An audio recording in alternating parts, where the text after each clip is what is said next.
Olá, pessoal! Em alusão ao começo da Copa do Mundo de 2018, iremos trazer para vocês relembrarem a seleção de 82, que na Copa daquele ano na Espanha encantou o mundo e para muitos foi o melhor time de todos os tempos.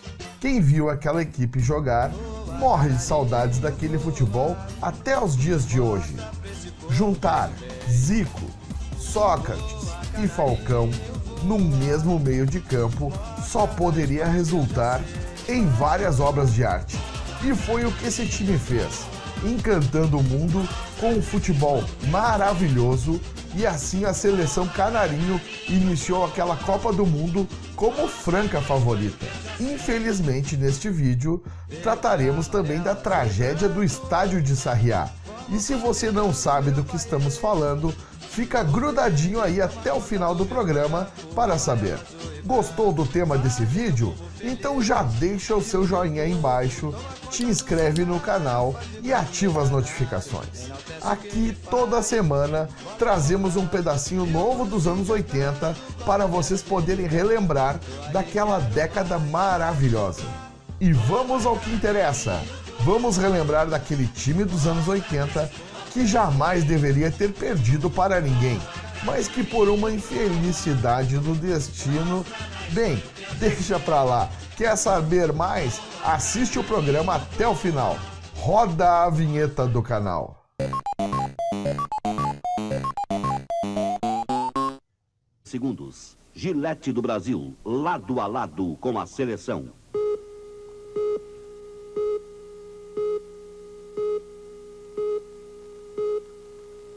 Lembra disso, pessoal? Era assim que se abriam as transmissões para os Jogos do Brasil pela Rede Globo em 1982, edição da Copa do Mundo que marcou a 12ª participação da seleção brasileira de futebol neste tipo de evento. Nesta edição, a seleção canarinho era tida como a grande favorita à conquista do título. O Brasil, que iria dar show em 82, começou a ser construído antes da Copa, com a entrada do técnico Tele Santana. O treinador, que foi célebre jogador do Fluminense e era apaixonado pelo futebol arte, decidiu implantar todo o seu conhecimento e estilo na seleção brasileira. Na década de 80, o futebol nacional vivia um mar de qualidade pelo surgimento de muitos, mas muitos craques, pessoal.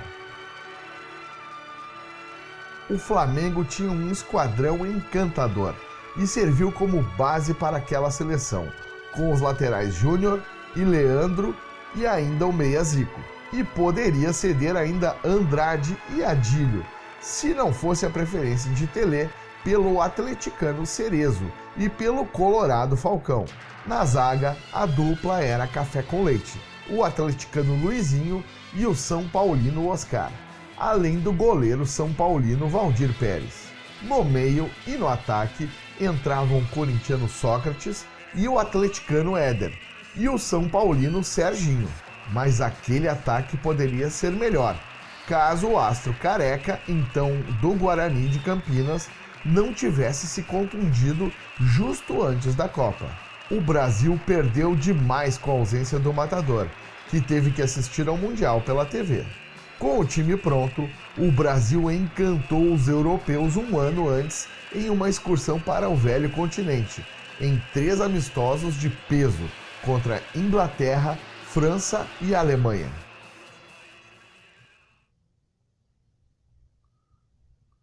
Contra os ingleses, vitória do Brasil por 1-0, gol de Zico.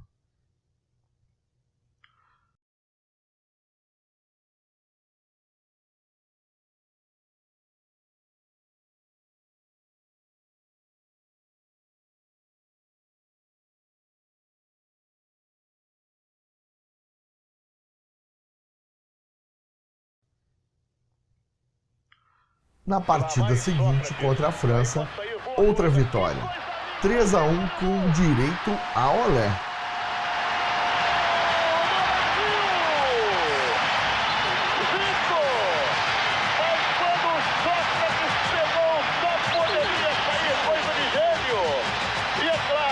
Um gênio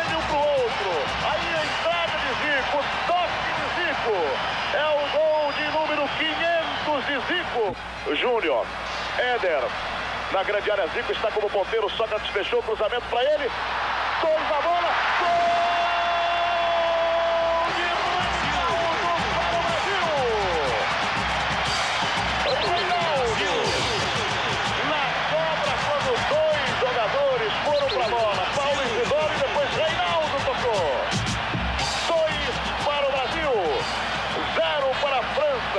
Tomando o Paulo Isidoro. Toninho Cerezo, Zico. O Sócrates vai se mandando ali pela meia esquerda. Zico, olha o Sócrates passando. É pra ele. Deu chapéu no goleiro. Gol do Brasil! Com chapéu e tudo do Sócrates de Paris.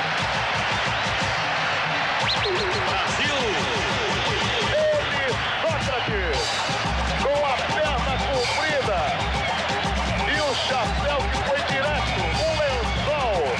3 para o Brasil, 0 para a França e está o carnaval brasileiro.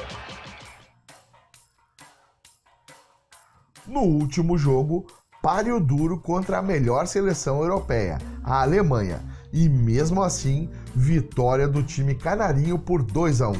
Com um show em particular do goleiro Valdir Pérez, que pegou 2 pênaltis de um dos maiores craques do futebol alemão de todos os tempos, Paul Breitner.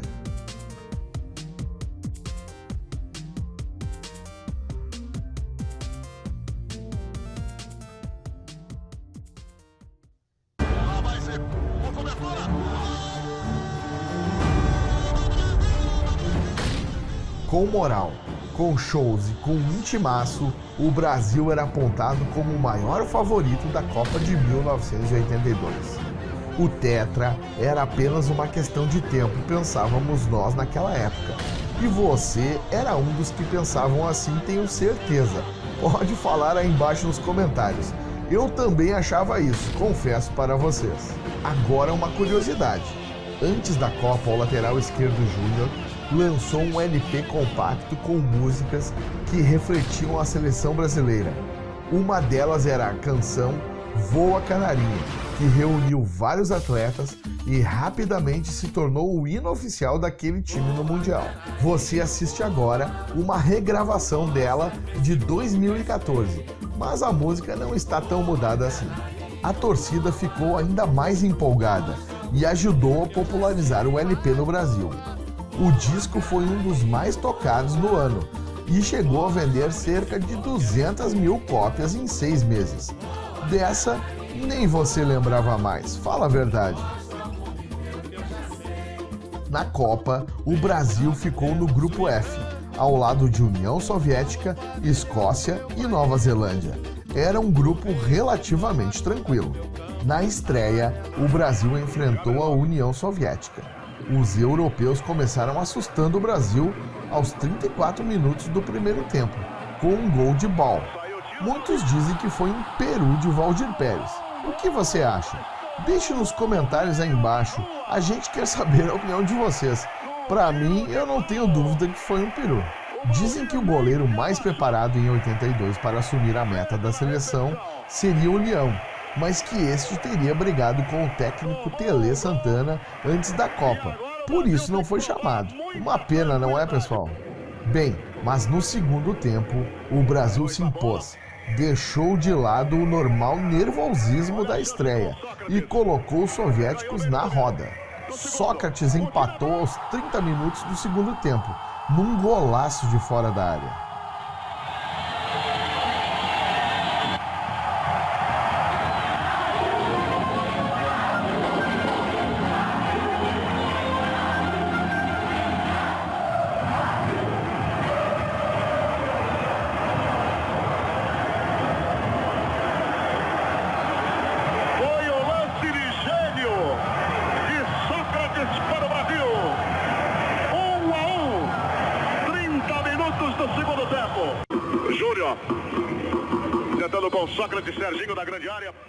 E Éder, num dos seus habituais chutaços de canhota, virou o jogo faltando 2 minutos para o final, garantindo a vitória do Brasil, 2-1.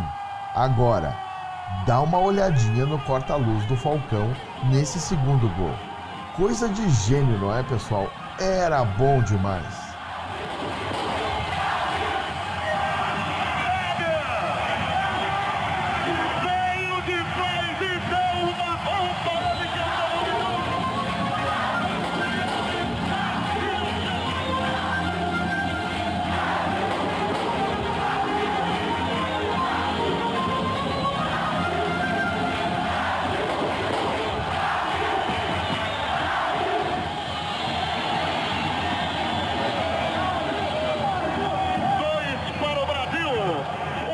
Depois da partida tensa de estreia, o Brasil preparou shows incríveis para a torcida espanhola. O melhor ainda estava por vir. Contra a Escócia em Sevilha, novamente o Brasil começou atrás no placar, com o Narei fazendo 1-0 aos 18 minutos do primeiro tempo. Bateu de primeira no meio de 3 jogadores brasileiros. E pegou o ângulo superior esquerdo de Valdir Pérez. Aos 33 minutos, Zico empatou de falta. Olha que cobrança, o goleiro nem sabia o que estava acontecendo. Fala sério, pessoal.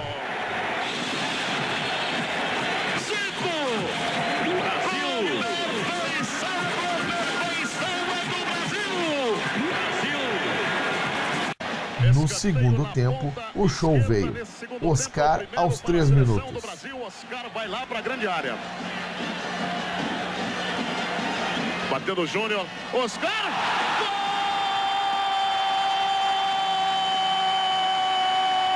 Gol de Oscar para o Brasil!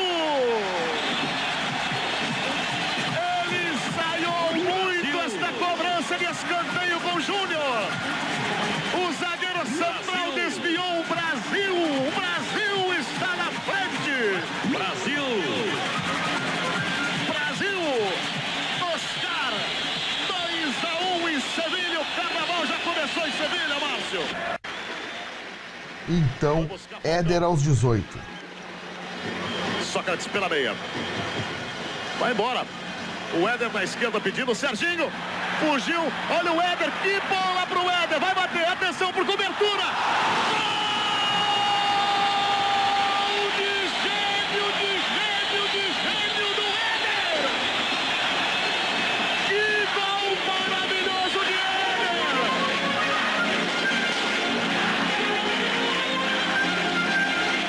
Ele teve a consciência. Mas que consciência. Olhou e não bateu, não encobriu. Só um... 3 para o Brasil. Brasil.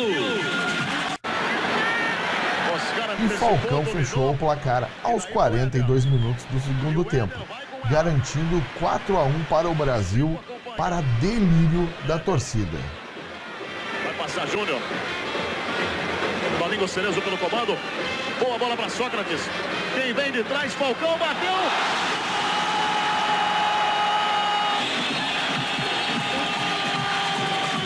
Brasil. É o 4º gol do Brasil. Falcão. Numa descida rápida. Com bola tocada com inteligência. E o tiro habilidoso desse excepcional jogador Falcão.